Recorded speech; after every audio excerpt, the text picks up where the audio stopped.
Biology के topic उत्तक संवर्धन यानी टिश्यू कल्चर से संबंधित नीट एग्जाम में पिछले 30 वर्षों में पूछे गए जो पीवाईक्यू प्रश्न है उसका पार्ट फर्स्ट देखने वाले हैं। यह क्लास लैब असिस्टेंट एग्जाम 2025 की तैयारी करने वाले सभी भैया बहनों के लिए अति महत्वपूर्ण रहने वाली है, क्योंकि नीट के पीवाईक्यू से लैब असिस्टेंट एग्जाम में डायरेक्ट क्वेश्चन आते हैं, हूबहू प्रश्न छपते हैं।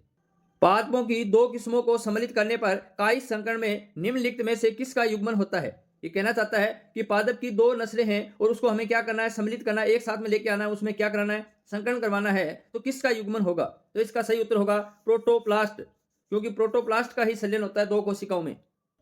पादप की किसी भी कोशिका से पूर्ण पादप को विकसित करने की क्षमता कहलाती है।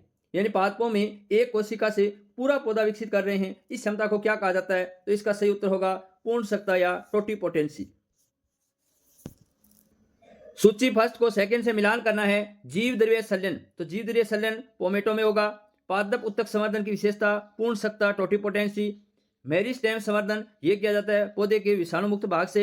और सूक्ष्म प्रवर्धन, तो इसका मिलान होगा सोमा क्लोन से। तो इसका उत्तर हो जाएगा ऑप्शन ए, इस प्रश्न का राइट आंसर हो जाएगा। सूक्ष्म प्रवर्धन की एक तकनीक है, यानी इनमें से ऐसी कौन सी तकनीक है जो सूक्ष्म प्रवर्धन की तकनीक है। तो इसका सही उत्तर होगा कायिक भ्रूण जनन। जीव द्रव्य एक कोशिका है, तो जीव द्रव्य एक किस प्रकार की कोशिका है। तो इसका सही उत्तर होगा कि जो जीव द्रव्य होता है ये कोशिका भित्ति रहित होता है। निम्नलिखित में से कौन जीव द्रव्य के संलयन को बढ़ाता या प्रेरित करता है। तो इनमें से कौन ऐसा है जो जीव द्रव्य के संलयन को बढ़ाता है या प्रेरित करता है। तो इसका सही उत्तर होगा पॉलीएथिलीन ग्लाइकोल और सोडियम नाइट्रेट, इस प्रश्न का राइट आंसर होगा। उत्तक संवर्धन तकनीक द्वारा रोगी पादप से विषाणु मुक्त स्वस्थ पादप को प्राप्त करने के लिए रोगी पादप के किस भाग को लिया जाता है।